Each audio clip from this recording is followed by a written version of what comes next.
During the Great Depression of 2026, both the new government and the public are so desperate for money that the California Grand Lottery is launched. If someone kills the winner before sundown, they get to legally take their jackpot. The only rule is not to use bullets. In LA in 2030, Sean's just won the lottery, so now he's running away from a huge crowd that wants to kill him. Sean doesn't hesitate to fight them all, quickly bringing them down before escaping by jumping over a fence. Afterward, Sean breaks into a home through the window and finds a grandmother, so he immediately takes her phone and destroys it. Outside, a drone is keeping track of everything. Sean takes a moment to regain his breath, and the lady takes out a Grand Lottery bolt gun to kill him on the spot. Then the lady breaks her ticket to summon the lottery team, who breaks down the door and confirms the winner is dead. She's given a huge check for $22 million and appears on TV. A month later, Katie arrives at LA to restart her acting career.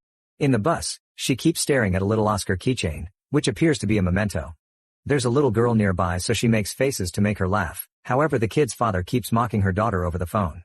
Katie moves to his side and pretends to be a cop, threatening him to take him to social services if he doesn't behave. The man starts being nicer to his daughter while an old lady comes closer to thank Katie for her services. However, when the lady leaves, Katie realizes she stole her watch. On a sign, Katie sees an ad for Lewis Protection Agency and wishes she had bodyguards like that. During the ride, she notices how everyone on the streets is tense or violent, usually both. In the meantime, the media can't stop talking about the next lottery drawing, which is happening in 18 hours. Ticket sales have broken new records, and the next jackpot is for $3.6 billion. At his home, Noel gets his weapons ready while singing the Ninja Turtles song. Eventually, Katie makes it to the room she rented on the internet and immediately notices her new roommate Shadi lied about the state of the place, which is terrible. Shadi herself is pretty annoying too. There are pictures of her in Katie's room. She makes tasteless jokes and ignores her very supportive mother's calls. Shadi also has an obnoxious boyfriend named DJ, who slaps Katie as a so-called prank when he hands her the house keys. The next day, Noel's ad appears on TV, offering his bodyguard services to whoever wins the lottery. When Katie wakes up, she's horrified to discover the upstairs bathroom has been leaking through the roof and has ruined her clothes. She calls Shadi to complain since she has an audition in a few hours, but Shadi's only way of helping is renting her clothes. Katie has no choice but to start expending her savings on an awful outfit and taking a cab because she's late. The driver keeps making inappropriate comments and chats about celebrity gossip, mentioning that the famous rapper Machine Gun Kelly has his own bunker. When Katie makes it to the place, an employee charges her $400 to participate. Her audition finally begins and she explains she was in many TV ads as a kid, but she had to pause her career to take care of her sick mom. After her mother died, Katie decided to try acting again. She reaches into her pockets for her monologue notes and finds Shadi's lottery ticket, which activates when Katie accidentally puts her thumbprint on it. It takes her picture and officially registers her a player. Katie quickly puts it away and tries to act, however she's immediately disliked and kicked out. In the corridor, the other actresses try to be supportive. Suddenly all their lottery tickets activate, announcing that Katie has won and even showing her face. The actresses immediately change their attitude and attack Katie with any object they can reach, although some of them have knives ready. Even the workers join the fight. Katie defends herself thanks to her stage fighting classes and dodges a flying shoe before taking the stairs, not understanding what's going on. On the next floor, Katie manages to hide in a room while the actresses run off. However, she's entered a self-defense class and these people are ready to kill her too. They keep calling her my jackpot as they attack, and Katie runs around dodging their moves or causing them to hit each other. She tries asking what's happening, but they ignore anything she has to say. While some of the people are fighting each other, Katie is punched and grabbed by her ankles. The guy whirls her around and throws her through a wall, making her land in a yoga class with more people ready to kill. The self-defense guys cross over too and chaos takes over the room, where blood is starting to get spilled. When a man grabs Katie by the neck, Noel suddenly bursts through the ceiling and saves her by throwing the guy at the wall. Then Noel announces Katie gets 5 free saves, but afterward his protection costs 10% of the prize. As he counts all the people he keeps bringing down and reaches the end of the freebies, Katie has no choice but to sign his contract. Now he starts fighting people for real, even using Katie as a weapon to kick them off. He also ties her to his back to keep her safe and uses a belt as a whip to attack from afar. Once all the opponents are down, Katie frees herself and takes Noel's paralysis dart gun. After easily taking it back, Noel makes sure to put the unconscious bodies in the right position so they won't choke on their tongues. He explains that the lottery drone, which is already outside, posts the winner's location every 14 minutes, so they must get going. As they run out of the building, Noel points out that the rules don't allow the other players to kill each other. The people at the food truck throw a knife at her and Noel helps her dodge it before they get in his car to escape. As the duo drives through town, people nearby receive an alert of her location and prepare to join the fight. The ice cream truck abandons the kids and even the lady from the bus already has a Grand Lottery bolt gun. Back to Noel, he finishes explaining Katie how the lottery works and is surprised she didn't know.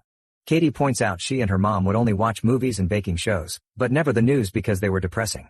Soon the car is being chased by people on bikes and ATVs, so Noel brings out helmets for both of them before speeding up. A Molotov bomb is thrown on top of the car and the roof catches on fire, but Noel keeps on driving and enters an old warehouse as the wind puts the flames off. Suddenly he turns the car around and a biker crashes against it, but then he has to keep driving through the warehouse to avoid the other bikers who start a new fire. Katie wants to quit the game, but the only way to do so is to leave the city. Noel shoots a guy with his dart to bring him down, then he drives in circles as more enemies throw various objects at them. This creates a lot of dust that allows the duo to escape by pushing the car out without making noise, and the bikers don't notice until the next Molotov falls on the ground. Katie keeps insisting she wants to quit, so Noel agrees to take her to the closest quit line. At that moment the bikers find them and the chase starts again. An enemy jumps into the car through the back window and Katie steals her knife while Noel gets his darts out, however the woman bites his arm. Noel gets the mirror and hits her with it before asking Katie to drive, ignoring her saying she can't. Then Noel moves onto the backseat to continue the fight, putting an extra helmet on his opponent before kicking her out of the car. The bikers throw another Molotov at them and Noel forces Katie to drive through a wall to escape. They stop a car and a biker crashes while trying to dodge it while Katie knocks out the other one with her helmet. The duo tries to leave, however the car barely moves before it breaks down because of all the damage. Katie comes out and tries running away, however Noel stops her. He explains he gets no money if she quits but still wants to help her because they must treat people the way they want to be treated. Suddenly Katie throws sand at his face and manages to punch him, so Noel has to crack his nose back into place. At that moment a police car appears and Katie goes to the cops for help, however the officers want to kill her too. Noel catches their taser just in time and starts fighting them while Katie runs away. On the street, Katie hides her face behind a map while the crowd notices the drone nearby and starts searching for her. She goes into the wax museum and is surprised to hear the guard is anti-lottery, so he lets her hide among the statues. Then Katie calls Shadi and requests to borrow her car. Shadi keeps asking Katie where she is, causing Katie to realize Shadi is playing too. At that moment a statue welcomes Katie to the museum, giving away her location. Afterward Shadi and DJ try to enter the museum, but the guard reminds them they're banned because they did the dirty with the statue. Shadi punches him to knock him out and the couple rushes inside. Katie hears them and hides behind a statue, however when she tries to sneak out she's seen. DJ immediately pushes her on top of a desk and Katie throws a bottle at Shadi's head before tossing sand at DJ's face to get him off her. Then the couple teams up to fight Katie, who defends herself with a statue's staff. When there's an opening she tries to run and Shadi kicks her back, causing her to lose the staff. In the next room, Shadi and DJ start beating Katie up with the halves of the staff. Katie retaliates by throwing statues at them, thinking it's Cher when it's actually the Kardashians. The fight continues in the horror room, where they grab any prop available to attack.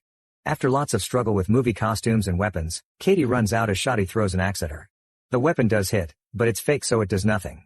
Katie presses a button to bring down the shutter, only to remember what Noel taught her. She fixes the guard's body so he won't choke, then she rolls out of the museum right before the shutter closes, leaving Shadi and DJ trapped inside. A tour bus guide immediately sees her and announces her location on the microphone. Before attackers can reach her, Noel appears in a police car and takes her away. Katie still doesn't trust him because helping her quit means not getting paid, so she thinks he'll kill her in private. As the tour bus keeps hitting the back of the car, Noel wishes they had bunker and Katie remembers the taxi driver.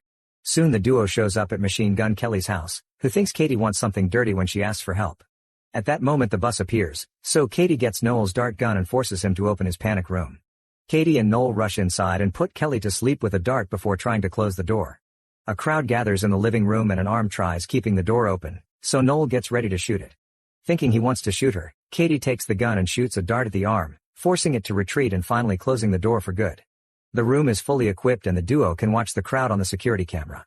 A wary Katie keeps the gun aimed at Noel, so he sits by her side and shares sweet facts about himself to prove he's a good guy. Suddenly the keychain falls from Katie's pocket and when he says it looks cool, Katie opens up. She chose to become an actress for her mom, who loved movies and celebrities. Her mother knew Hollywood could be hell and gifted Katie the keychain to remind her she would be proud of her no matter what. When she was younger she made good money as a child actor, but her dad ran away with all of it. Noel is very understanding and comforting, so Katie gives him back the gun. She wants to know why Noel would help her quit, so he explains his priorities. 1 is saving people's lives, and 2 is making enough money to keep on saving people's lives. Outside, the crowd continues to hit the door to no avail. Shadi slaps Kelly to wake him up but nothing happens, so instead he drags him into the pool and threatens him into sharing the door password, which is the meme 6969. All this is seen by Katie and Noel, who gets angry because he has no choice but to make a call and ask for a favor. He orders something called a phone strike and rushes to put Katie's phone inside a safe. Then the duo holds the door as Shadi uses the password. However, the crowd freezes when they hear all their phones ringing with an Amber Alert. However, this is a trap and their phones start exploding, burning a variety of body parts. As everyone deals with their burns, Katie and Noel come out to escape, although Noel stops to put off the flames on someone's groin. Outside, a bunch of guards are waiting with damage-proof cars and rubber bullet guns. They only want to take Katie, but she forces them to bring Noel as well. During the ride, Katie asks if Noel works with these people. He explains he used to, but nowadays he's a freelancer. Moments later, they make it to headquarters and Katie meets Lewis, learning this is his security company. She isn't impressed by him because he keeps mocking Noel and asks to be taken out of the city. However, Lewis gifts her a new phone and points out she's in the safest building in the country. He also shows off the grenades in his pocket. With only 4 game hours left, Lewis gives them a tour and shows them the wall with all the winners they saved, although the names are anonymous and they've lacking clients for a while. Lewis explains they charge 30% and Katie signs the contract after getting a part of that money for Noel. Afterward, they see on the security cameras that a crowd is gathering outside, so Lewis decides it'll be safer to move Katie to a hidden underground fortress by using decoy vehicles. First, the duo gets medical care for their wounds and Noel shares more about himself. He used to be a mercenary in the private sector with Lewis, and their unit got sent all around the world to kill horrible people. One day Noel discovered his victims weren't always bad guys and he quit in the middle of a job. This caused the mission to fail and only he and Lewis survived. Nowadays the money he makes goes to the families of his victims and teammates. In return, Katie shares that her dad used to be her manager and made her work all day long since she was 8. When she turned 18, she told him she wanted to manage her own money, so he disappeared with it. Katie had to take care of her sick mother who died a month ago and left her with only $600 and a bus ticket to LA. At that moment, an employee brings a prosthetics machine. Katie puts her face inside and the machine applies a mask that makes her look like an old man. However, Noel is worried because moving Katie out doesn't make sense and this facility is too expensive to be maintained with only 30% of the old prizes, especially if they didn't have any clients lately. After Katie changes clothes to finish the disguise, Noel finally realizes Lewis is only pretending to protect the winners to kill them in secret. Lewis takes them to a car and Katie keeps requesting for Noel to come along, which Lewis turns down. Getting desperate, Katie kicks Lewis in the groin and Noel uses the distraction to open the garage door. Then he shoots all the guards with his darts as the crowd rushes in, but they don't recognize Katie and ignore her. Noel drags her out and gives her the keycard he stole from a guard, telling her to run while he buys some time. More guards appear and hold Noel down while Lewis kicks him for information. Suddenly all the AI-driven decoy cars take off with Katie hiding in one of them, so Lewis sends his people to follow them. Downtown, Katie gets her mask off and takes control of the car, so the change of route alerts Lewis' system. Meanwhile, social media is going wild because the drone has lost Katie, so if she doesn't make any mistakes she'll be safe from pursuers until the end. This causes her to gain fans that see her as a hero. Moments later, Katie is about to leave town but gets a call from Noel, who tells her to turn around or he'll kill Noel. In fact, he keeps stabbing him, yet Noel tells Katie to save herself. After some hesitation, Katie turns the car around and agrees to meet. Meanwhile, Lewis takes Noel to an old theater and reveals that during their mercenary days, he always knew they were killing civilians. He never cared because it was easy money. Lewis admits he doesn't like to share and that's why he killed their team while making it look like it was Noel's fault. With only 15 minutes left, Katie gets a bolt gun from the glove compartment and rushes inside the theater, finding Lewis and Noel on the stage. She threatens to self-delete so nobody gets the money and Lewis doesn't believe her, so Katie points out he'll kill her anyway. She also shows him she's recording this for social media, that way he can't clean the fingerprints off the gun and say he did it. Katie starts ranting about the awful state of her life and almost pushes the trigger, however Lewis finally drops the handcuff keys and asks for a deal. Katie pretends she's about to give him the gun but kicks him off the stage instead, confirming she had been acting. With Lewis out, the other players immediately start coming after Katie again. All the people she's met today appear at the theater and block every entrance, so Katie uses whatever objects she can grab to slow them down. Suddenly Lewis grabs her leg and makes her fall before trying to kill her. A cop tries to help, however Lewis kicks him off and continues to struggle against Katie.